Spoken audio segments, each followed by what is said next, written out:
I want you to picture, just for a second, the ultimate corporate status symbol from, about a decade ago. Oh, I think I know exactly what you're talking about. Right. You've got this massive scrawling glass building downtown.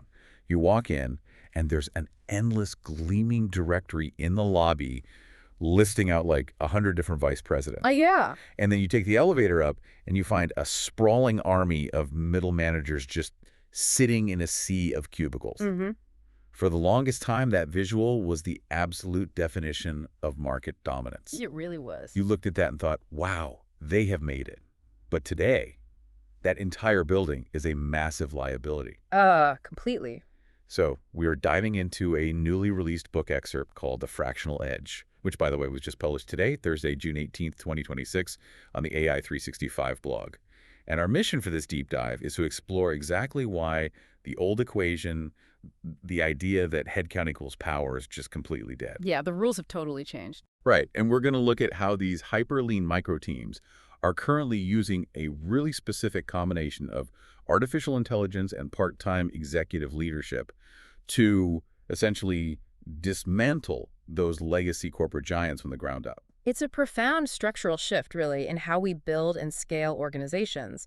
What this excerpt captures so well is that we are actively witnessing the end of the scale through accumulation era. Mm-hmm. Because for a century, businesses hoarded human capital to win. That was the playbook. But now we're moving into an era where leverage, speed, and precision have replaced brute force. Totally. The new rule of business physics is that you no longer win by having the most people. You win by operating with the absolute least amount of friction. Okay, let's unpack this, because the author's point about the illusion of scale really stood out to me. The way I was visualizing this dynamic while reading the source material, it's like a kitchen, right? Where adding more cooks doesn't actually make the food cook any faster. Right, exactly. It just means everyone has to hold a committee meeting before anyone is allowed to, chop an onion. These large organizational structures have morphed from a competitive moat into a severe operational anchor. That kitchen analogy is spot on because it illustrates the core concept of what the text calls systemic friction. Right. If you analyze the underlying mechanics of a traditional corporate hierarchy, you have to remember the context in which it was originally designed. It was built for a world of incredibly slow communication. We needed all those layers. Precisely. In the 20th century, adding layers of middle management was literally the only mechanism you had to coordinate complex activities across thousands of people. But the math of communication is unforgiving. Every time a company adds a new hire today, it doesn't just add a worker, it adds another node to the communication network. Right, and the lines of communication between those nodes grow exponentially, not linearly. Exactly. Like if you have a team of 5, there are 10 distinct lines of communication. If you scale that up to 50 people, you don't have 50 lines, you have over 1,000. And each one of those lines represents a potential bottleneck. So as the network scales, the time it takes to make a decision, to align priorities, and to execute a basic strategy just slows to an absolute crawl. Yeah? The organizational muscle that the founders originally built very quickly metabolizes into bureaucratic fat. You end up with risk aversion, endless consensus building, and you entirely lose the capacity to act decisively. Which is the exact vulnerability these new micro teams are exploiting. Mm-hmm. The text highlights that a lean team of, say, 3 to 5 people completely bypasses that bureaucratic fat. They don't have it. Right, because they don't have layers of middle management to appease. They operate with what the author describes as near zero latency. Mm-hmm. They aren't spending 3 weeks building slide decks to justify a single tactical pivot to a committee of people who are completely disconnected from the day-to-day operations. They identify the opportunity and they execute in real time. But let's test that logic for a second. Speed and low latency are great on paper, but there is still a physical ceiling to what a human being can do. So if big teams are too slow, how does a tiny micro team actually generate the sheer volume of work required to compete globally? Well, this is where we have to look at the structural transformation of the work itself. The text makes it clear that this shift isn't just a change in management philosophy. Okay. It is being propelled by the convergence of two revolutionary business inputs. These two forces are the engine that allows a small, 3 to 5 person team to currently wield the operational capability of a 100-person legacy organization. Here's where it gets really interesting, because the math on this is what caught my eye in the source material. The text provides a great historical contrast. Think about launching a global software platform a decade ago. It took an absolute village. Oh, massive undertaking. You needed a dozen back-end engineers, front-end developers, product managers, and an entire floor dedicated to quality assurance just hunting for bugs. Fast forward to today, and the excerpt notes that a micro team of 2 or 3 developers is executing that exact same launch in a fraction of the time and scaling it to millions of users. 2 or 3 people. And the mechanism making that possible is the first of our two converging forces, which is advanced AI. But we need to look really closely at how the author redefines AI in this context. Yeah, it's not just a chatbot. Exactly. We've moved far beyond AI as a passive productivity tool, like a smarter spell checker or a data autofiller. The AI models detailed in the book function as active, autonomous team members. Wow, autonomous team members. Yeah, we are talking about automated workflows handling complex market research, drafting and continuously testing thousands of lines of code, and running heavy predictive data analysis in the background. What this means in practice is that a single generalist operator is no longer doing the work, they're orchestrating the work of a dozen AI agents. So they function more like a symphony conductor than an individual contributor. Precisely. That is your execution engine. Okay, I see the power of the execution engine. But there's a danger there, isn't there? I mean, AI can execute and iterate at light speed, but if it's executing against a fundamentally flawed business strategy, you're just going to fail much faster. That is a very real risk, yes. So who is pointing this massive execution engine in the right direction? That is the crucial missing piece that most companies get wrong. And it brings us to the second force, fractional executives. They provide the strategic brainpower to guide the AI execution engine. Okay. And the text emphasizes a point that might surprise some people. This two-headed model is not confined to tech startups in Silicon Valley. It's actively disrupting traditional physical industries. Really? Like what? It's happening in heavy manufacturing, global logistics, marketing, professional services. You have incredibly small firms utilizing fractional supply chain experts paired with AI-driven inventory platforms to pivot instantly and compete directly with established global conglomerates. Oh, wow. And the difference in agility between those two entities must be staggering. It is night and day. The text notes that when a legacy manufacturing competitor needs to pivot their supply chain due to a global disruption, they literally have to retrain thousands of warehouse employees, restructure entire regional divisions, and renegotiate long-term union contracts. Which takes months, if not years. Right. But when a micro team needs to pivot, they just adjust the parameters in their AI logistics software, reallocate their fractional talents focus for the week, and they're executing a new strategy by the afternoon. Exactly. It's software-level agility applied to the physical world. Now, the AI piece of this equation makes total sense to me. The computing power is undeniably there. But I have to admit, I'm a bit skeptical about the human element. Oh! Wait, isn't a fractional executive just a modern, trendy euphemism for a part-time freelancer or a consultant? Yeah. Like, why shouldn't a growing business just hire an interim manager to get the same results? What's fascinating here is how the author draws a very strict boundary between those roles, and understanding that distinction is critical. The fractional model is absolutely not a rebrand of consulting. Okay, lay it out for me. The text argues that if a growing business attempts to just plug a traditional consultant or an interim manager into this micro-team model, the entire system collapses. Let's look at the taxonomy provided in the excerpt, starting with traditional consultants. Right. Consultants are typically brought in to diagnose an isolated problem.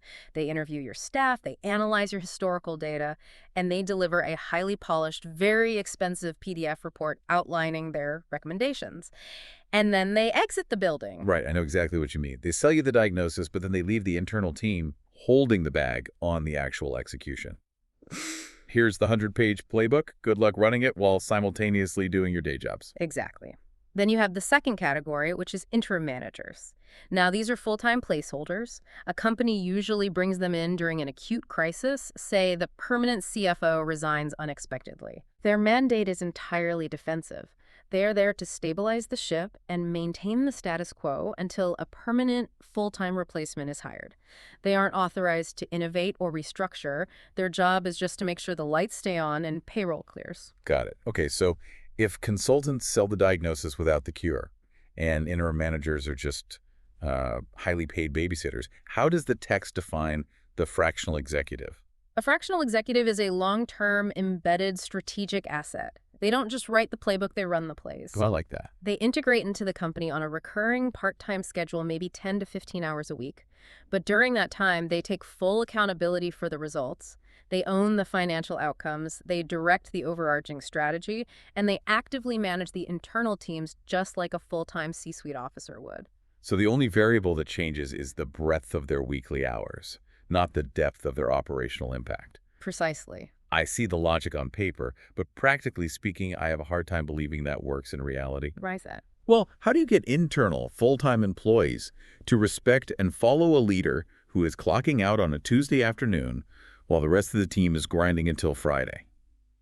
Doesn't a growing company need that hungry ladder-climbing energy from its leadership to set the tone for the culture? It's a valid concern, but the text argues that this specific type of ladder climbing energy is actually what causes systemic friction in the first place. Oh, really? Yeah. The author dives deeply into the unique psychological profile of the fractional leader to explain why this model succeeds. Fractional leaders are individuals who have already reached the top of the mountain in their respective fields. Okay, so they're veterans. Very seasoned veterans. They have successfully navigated hypergrowth stages, they've survived brutal market downturns, and they've already busted through the exact scaling bottlenecks that your mid-level managers are currently terrified of. So they have absolutely nothing to prove. Exactly. They aren't jockeying for position or trying to impress the CEO to secure a larger end-of-year bonus. Precisely. Because they aren't angling for a promotion or trying to build a personal fiefdom within the company, they are entirely immune to office politics. They don't care about turf wars. Wow, that's refreshing. Right. Their loyalty isn't to a specific faction in the break room. Their loyalty is solely to the objective truth and the execution of the business's goals. They enter the organization with an extreme bias for action. They don't waste time on administrative bloat, and they never engage in performative work just to look busy. So what about the optics of them only being there 15 hours a week? The text explains that micro teams solve this through asynchronous workflows. The fractional executive isn't abandoning the team on Tuesday. They are designing the systems, setting the parameters, and reviewing the AI outputs so that the internal team has a clear, frictionless runway for the rest of the week. It requires a fundamental shift from measuring value by physical presence to measuring value purely by outcomes. So what does this all mean for you, the listener? If you are sitting there thinking about how to scale a business or optimize a department, the economics of this model are the real aha moment in the source material. Oh, definitely. Think about the traditional path. Hiring a top-tier full-time C-suite executive like a chief marketing officer or a chief technology officer requires an astronomical investment. You aren't just paying a massive base salary. Yeah, not at all. You are legally obligated to provide equity grants, performance bonuses, comprehensive health care, retirement matches, severance packages, the onboarding costs alone.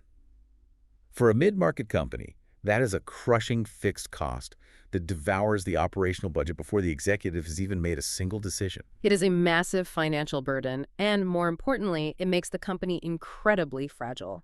And this is the economic brilliance of the fractional model. It fundamentally restructures the balance sheet. Also, It converts those heavy fixed costs into highly manageable variable expenses.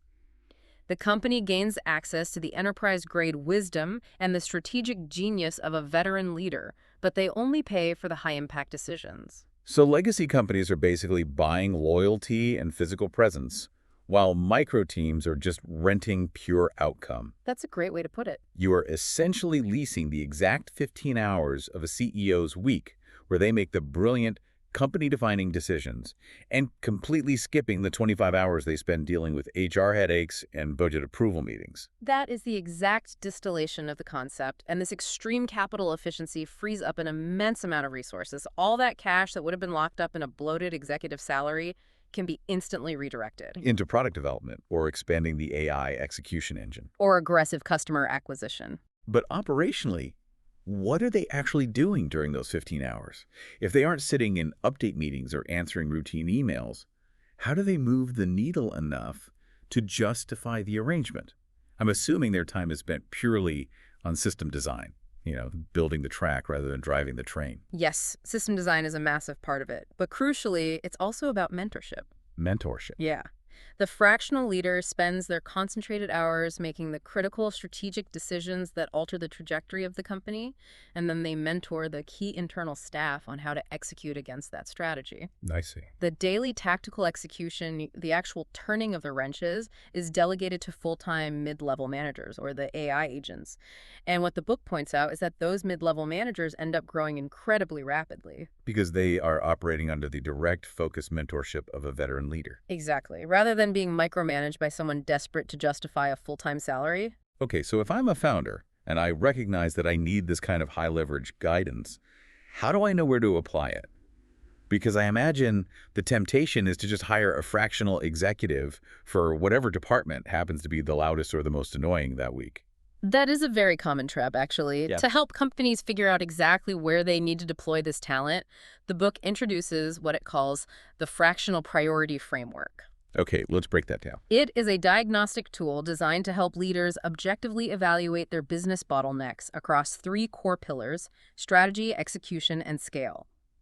The author explicitly warns that many founders make the fatal mistake of hiring for a role just because it's what they think they're supposed to do at a certain revenue milestone. Oh, like reaching 5 million in revenue and assuming, well, the business textbooks say we need a full-time VP of marketing now, Yeah. even if marketing isn't actually the thing holding the company back. Precisely. The framework forces you to ask, where is the actual friction? If your bottleneck is strategy, it means you are doing the wrong things. You might have a great team, but you are targeting the wrong market segment, or your product positioning is fundamentally broken. So in that case, you need a fractional CMO or chief strategy officer to course correct the vision. Exactly. Now, if the bottleneck is execution, Which means you know what to do, but you're doing it poorly. right, it means you know exactly what you need to do, but you are doing it too slowly or with too many errors. The latency is killing you. That is when you need a fractional COO to come in, strip away the bureaucratic fat, and optimize the AI workflows so the team can actually deliver on the strategy. Got it. And that leaves scale. I'm guessing a scale bottleneck happens when the processes that worked for 10 clients suddenly break in half when you try to service 100 clients. You nailed it. The system is buckling under its own weight.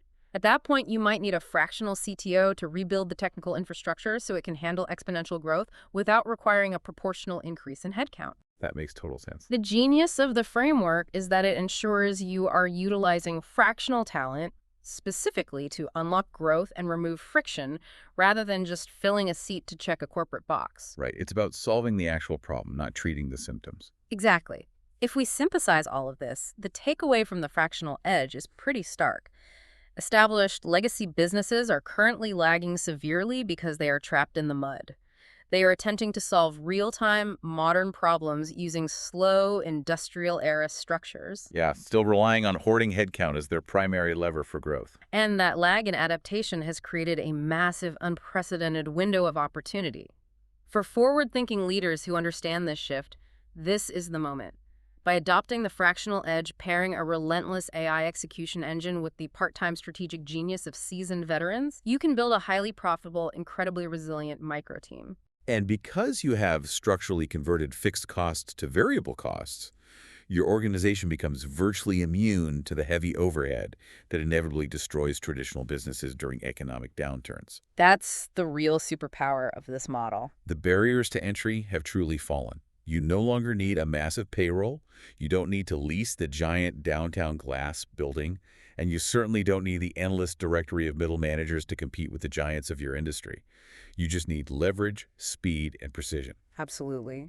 But as you think about stripping away all that old corporate infrastructure and relying on this new two-headed engine, it raises a new, entirely modern operational challenge.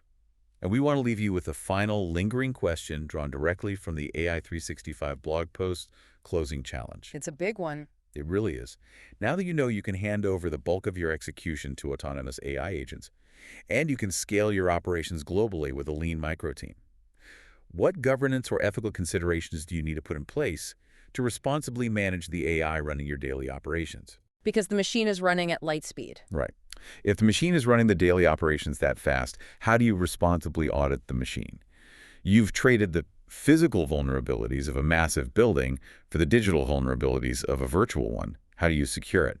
Definitely something to mull over as you go about your day.